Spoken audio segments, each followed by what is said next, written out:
Right. Morning, everyone. My name's Chris. I'd like to talk very fast about cameras because I've got quite a lot of slides to cover. A little bit about me. I've worked in the industry for about 20 years. The last 15 years of that was at TT Games, and for the last 4 or 5 years of that I worked on their camera systems, making tools for the artists to use to set stuff up. Really interested in cameras, cinematography. I also make short films and videos in my spare time when I have spare time. I've recently started Quantum Super Studios to kind of like converge those two interests of games and films and do some filmy games of my own.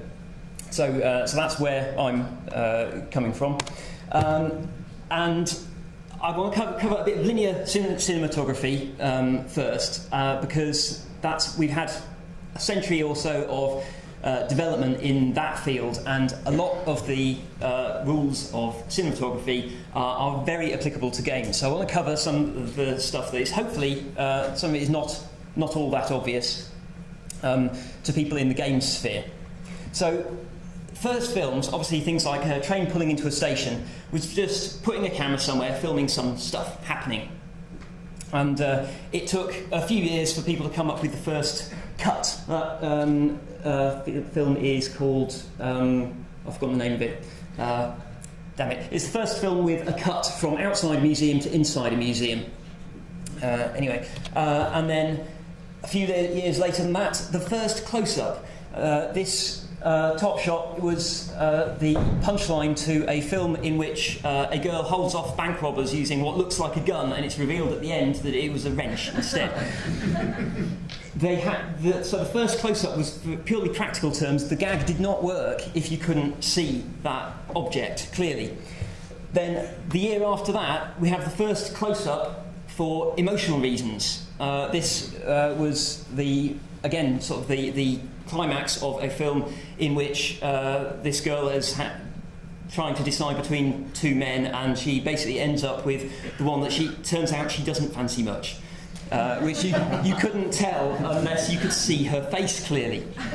So that was an interesting development. And then a few years later than that, we progressed to the point where we're getting amazing photography like this, which shows incredibly powerful emotion. This is from The Passion of Joan of Arc. And the entire film, they built an entire village for this film and then shot the entire film almost entirely in close-ups. The backers were most unhappy that their expensive village did not really show up very much, but it was a good film. So, framing. Everybody's familiar with your basic set of different shots for framing different distances, different amounts of stuff. But you can also use framing to convey more emotional things. So, for example, David Lean famously, with Lawrence of Arabia, used a lot of very wide frames, making characters look very tiny on screen to indicate how insignificant they are in the vastness of the desert. In The Matrix, we have cameras.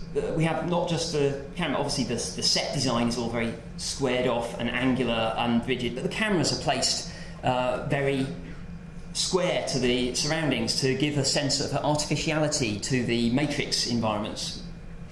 You can also use it for to convey emotional things. In this shot from Catch Me If You Can, Tom Hanks is squeezed into the corner of the frame in the same way that his character is cornered in the plot, and obviously famous shot from the Graduate. So the framing things on screen can very easily visually convey stuff that is going on in the storyline. Focus, super useful. This is actually a shot from one of my shorts, which is, again, interestingly framed because the focus is on her ear because she's listening to the girl in the background. I didn't put a video of this in, but it's about a focus pull to the girl in the background talking, so you can see what she's hearing. But that focus pulling is a great way of drawing attention, or just sort of focusing on things because it forces you to, for example, in this case from the King's Speech, the microphone is you can't really focus. It's really obvious there. It's huge. It's filling the screen, but the focus on the actors forces you to pretty much ignore the microphone, because you can't see any detail of the microphone. All you can do is to get the impression of a microphone, but the detail is all on the actors. It forces the audience to focus on the thing that the director wants them to see. Lens is a fascinating thing, which we're starting to be able to play around with in games too. The distance that you put the camera from the actors and this is kind of like representing the field of view. Obviously modern games can do things like barrel distortion as well to get a really like curvy fisheye effect. But it totally changes the way that you look at an actor or a subject, which Terry Gilliam is very fond of using to create a kind of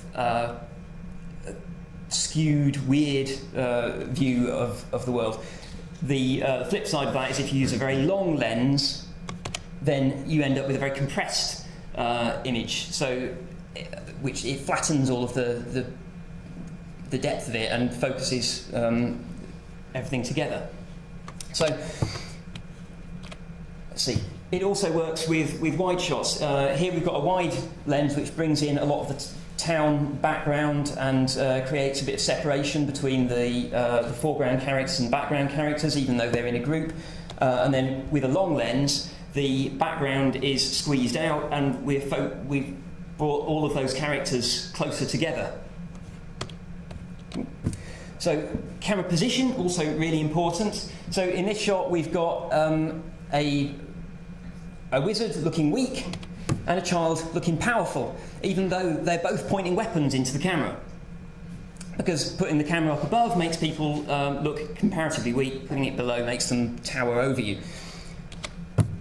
Movement is a fascinating thing as well. The Matrix obviously famously did the bullet time sequences, which is a great way of stretching out a significant story moment into something that the audience could really take their time to appreciate and take in the importance of that scene. Peter Jackson did. This is a fascinating shot because I think it might be the first Vertigo shot. Hitchcock used it obviously in Vertigo, which is where it gets its name. But the Vertigo pull here, I think, might be the first one on an empty frame, which creates an amazing effect of distorting the space and foreshadowing the arrival of the Nazgul on that path. And this is an interesting one because David, this is something that I've nicked from the Nerd Writer on YouTube. You should have a look at his stuff. It's very good. David Fincher basically has a particularly good camera technique. He has the camera follow the actor's movements really, really tightly.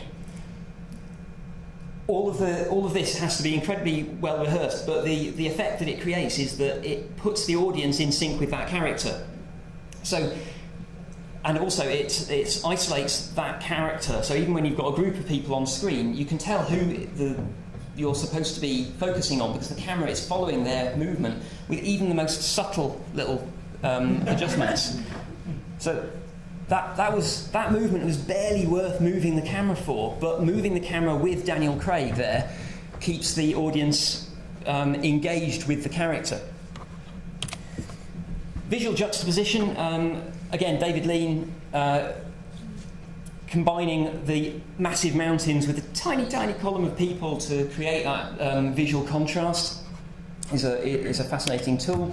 And then temporal juxtaposition or cut is famous. This is probably the most one of the most significant cuts, where the ape in 2001 has discovered that he can use a bone as a weapon, and he smashes up a skeleton. Again, we've got a wide shot making the ape look powerful with his new weapon, and bringing in sort of like the massive sky and the skeleton there. And then he throws it up in the air, and we cut to the spaceship across 4 million years, which creates that link between sort of like the primitive ape and the theoretically more advanced space travellers. So that very rapidly covers about 100 years of cinematic development. There's a lot more detail in there. There's all sorts of interesting stuff about crossing the line, about sort of like space for people to look into. If you frame people off to so that there's a lot of space behind their head, you create that expectation that they are going to be surprised. All sorts of interesting little tricks. But I'm going to move on to game-related stuff. The problem with games is that there isn't really a director who has full control of the camera. So games can do beautiful things if you take control of the camera and you just show the player stuff that they need to see. However, for practical purposes, if you're actually trying to play, what you want is something more like this. Now, that is an extremely practical top-down view. It shows you the spatial relationships between everything, and it's very clear. You can see what's going on, but it's not very interesting from a narrative perspective. So even something a bit more narrative like Divinity has to use these little portraits and things to try to highlight the characters. Because the game is built to work top-down, and it's optimised to work top-down, it means that all of the assets are also optimised to work top-down. So if you wanted to bring the camera in like this, you've got to be able to render off to the horizon, and you've got to have all of this detail in the hair, in the clothes, because the camera's got very close to it.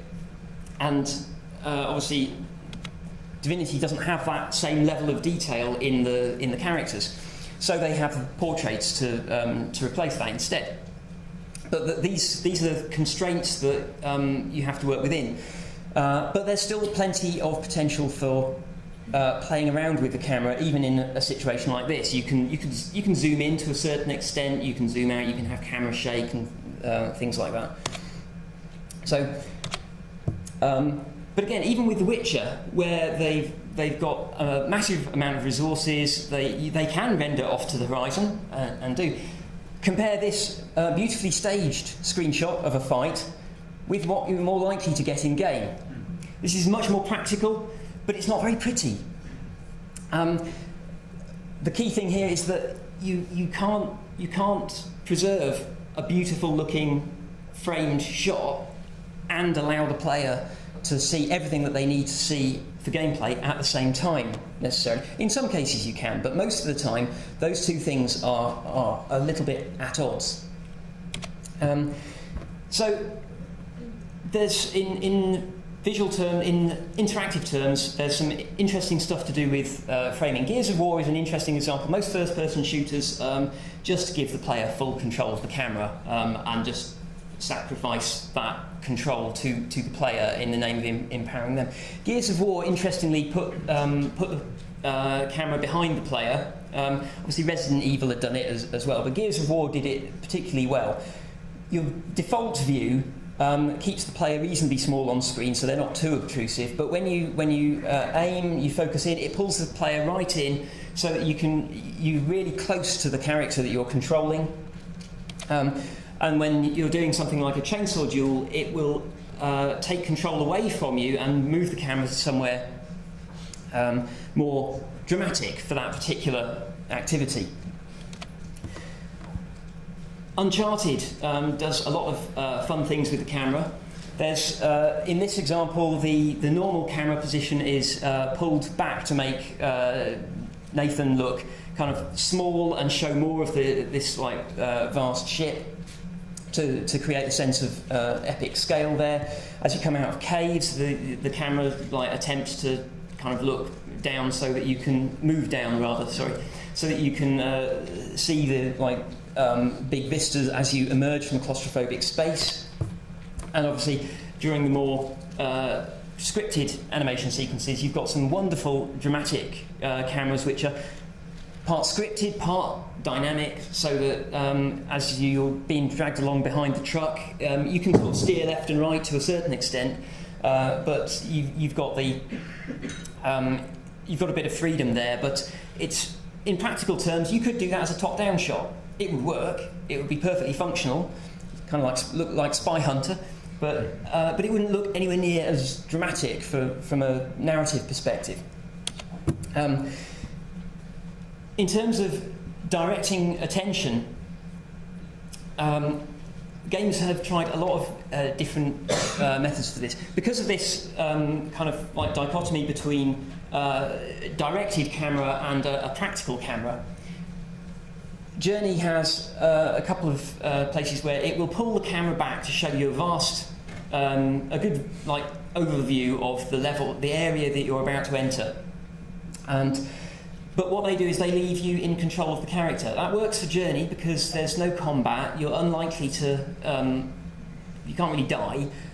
So nothing bad is likely to happen by leaving the player running around, even potentially off screen. You can get while the camera pulls back out, and then it blends back in, and everything resumes. Gears of War, on the other hand, gives you a Y button prompt to acknowledge that you are happy to allow the game to show you something.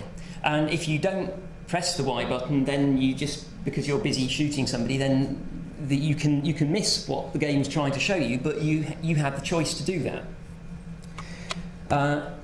And then games like BioShock, which have surrendered completely control of the camera, they have to use environmental cues and so on to draw the eye and frame things instead. So a few examples from games that I think are particularly interesting. This one is a bit of a cheat because Life is Strange is so beautifully directed. It's not so, it doesn't have a lot of the issues of practicality for combat and so on. But I particularly like this shot because it frames the two protagonists with like the railway tracks it going into the distance imply a journey. The fact that they're both sort of balancing along the tracks makes them look a bit uncertain. Their hands are almost touching but not quite. This is in a scene where they're trying to sort of reconnect after many years apart.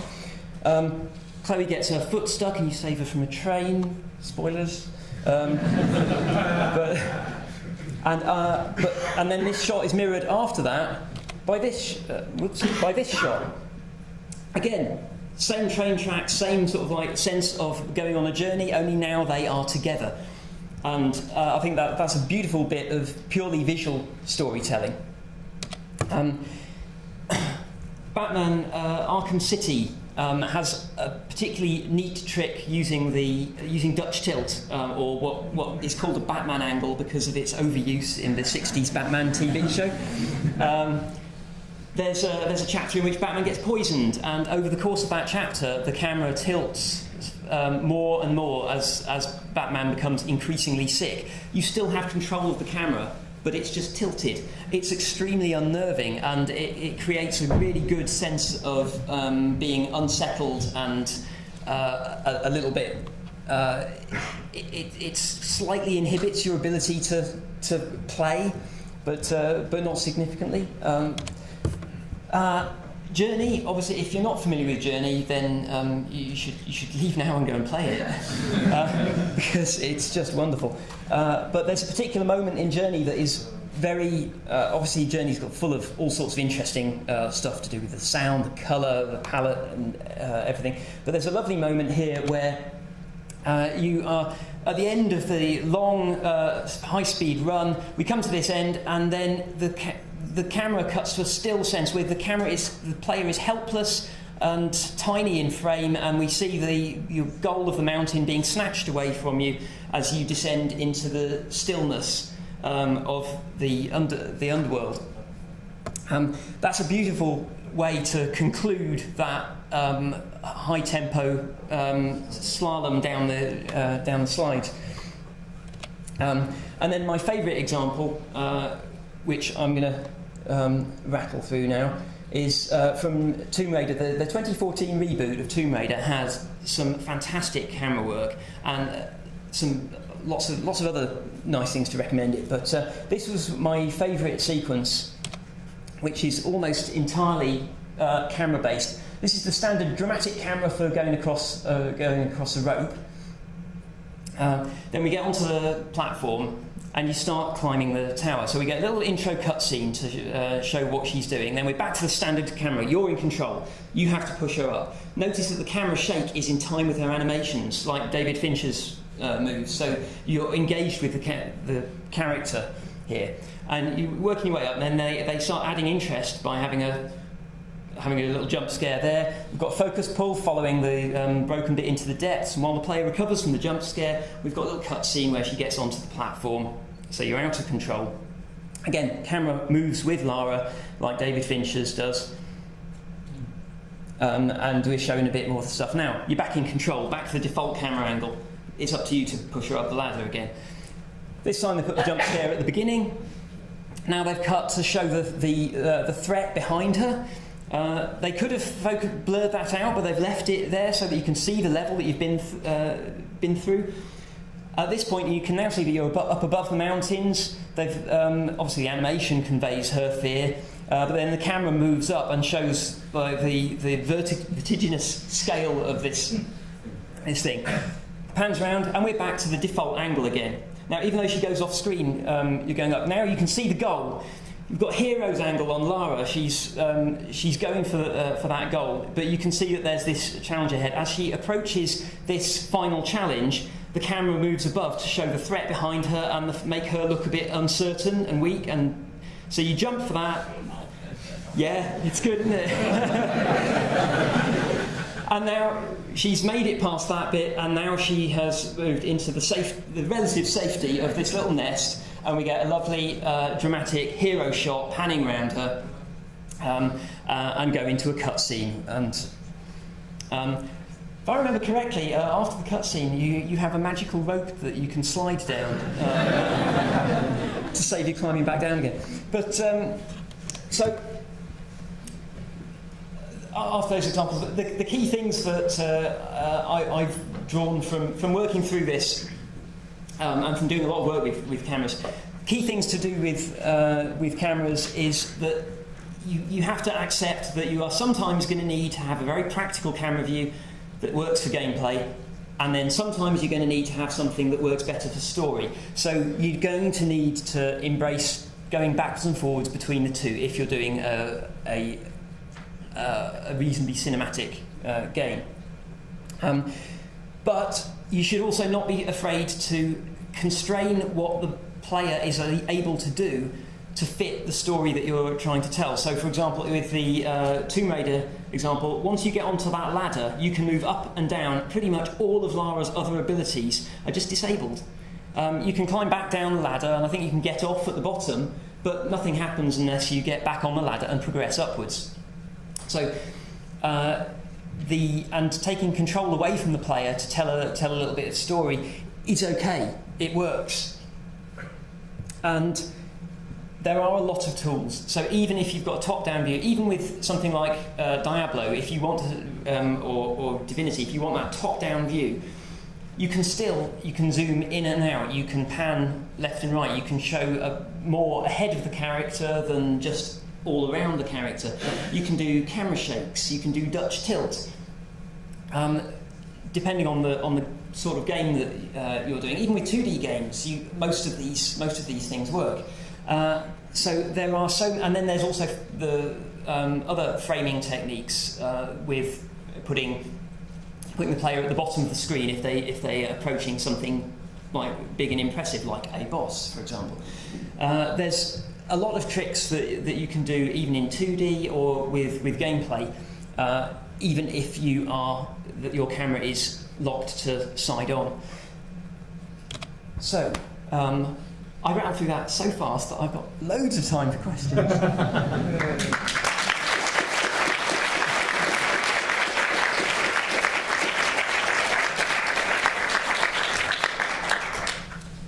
Does anybody have any questions? No? Let's go get coffee. Oh, yes. Hi. I'm just wondering, in games, what do you do about, color or cameras? I mean, Color? Film has its grading tools, and you Yes. can apply grade for a film, when you do the digital intermediate.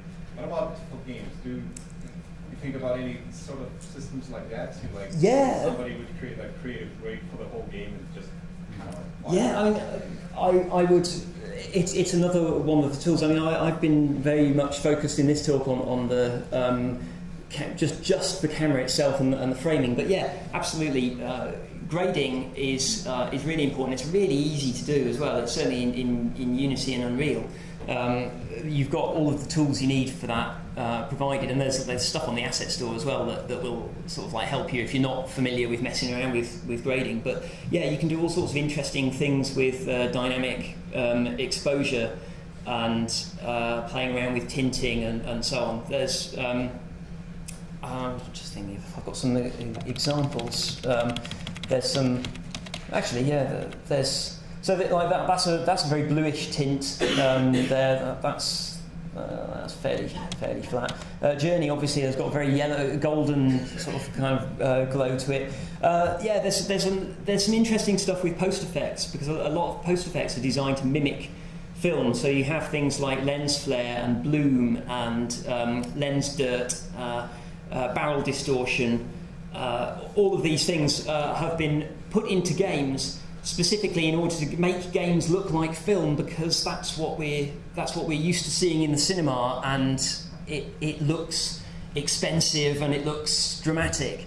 So yeah, you can play around with all of those things quite easily in game engines. And yeah, there's a whole load of stuff I could talk about that. Okay. Alexis. Hello. So great talk. That question dovetails right into mine, which is obviously there's the physical camera tool in this, and obviously you can do things without a physical camera like that sequence of Lara at the end, which is completely impractical. Are there other techniques that you've seen used in games that would be completely impractical with a camera besides not having to attach a physical camera to anything with it around? There are other things which are game native or digital native in that way. That's an interesting one. In Hollywood they have a temptation to try to do clever things with the camera that look really, really difficult. So, for example, like Pulp Fiction's got a lot of Steadicam moves where like the camera will follow Bruce Willis sort of like down the side of a house and like through a hole in the fence completely smoothly, and just by having like a Steadicam operator basically climbing through the hole in the fence, and the Steadicam rig smooths it all out. And then there's like famous long uncut shots in Hollywood are really sort of considered really cool and dramatic, because there's a sense that the audience understands how difficult they are to pull off, and so on. I think the trouble is that it starts to fall apart when you've got a film like The Hobbit, where you have like a camera flying through the goblin caves. The fact that was at 48 frames per second didn't help as well. It made it look like a video game because it just looked impossible for a camera to do. To be fair, they did do some sort of like camera flying shots at the end of Fellowship of the Ring, which was a camera on a set of wires flying through the forest, and so they actually did that. But yeah, in games you can put the camera anywhere and you can do long uncut shots considerably more easily, because it's all sort of like simulated and carefully put together. But if you try to simulate real camera moves, then it does create a sense of verisimilitude. So, for example, in my game, I'm putting a bit of sort of continuous gentle camera shake on pretty much everything to make it look like it's being filmed by somebody, and give it a slightly sort of like rougher documentary look.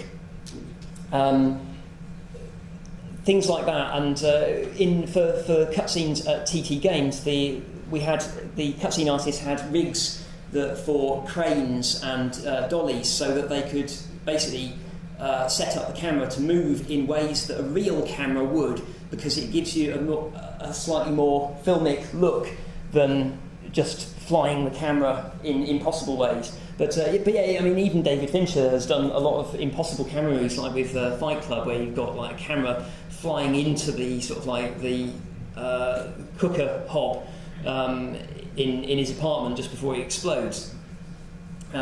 that was completely impossible. It was all done with photogrammetry and then CG, but it looked cool because people hadn't seen it before, and they went, how was that done? Obviously, nowadays everybody would just assume it's CG, and it wouldn't consider it quite so impressive. But yeah, it works both ways. Yeah, Hollywood tried to do impossible moves, and it can make it look a bit. It can make it look clever, or it can make it look fake. And like guys with games, you can do things that are impossible for a normal camera quite easily, but it actually looks more convincing if you do something that is possible. So that was a bit ranty. So you had a question before. In VR or in 360 movies, people are trying to use cinematography, but most of things are usually in first person. But you can always put somewhere a camera and make a scene. Yeah. What do you think about it? What do you think about this VR experience? Yeah. I think VR. Hollywood is very keen on doing 360 video, which I think is a pointless dead end because it's not proper VR. The power of VR is the interactivity, is the fact that you can enter that space and you can not just move around, but VR really comes to life once you've got the hand controllers and you can just pick stuff up and move it around and do things. 360 video doesn't have that. It doesn't even have proper parallax when you move your head.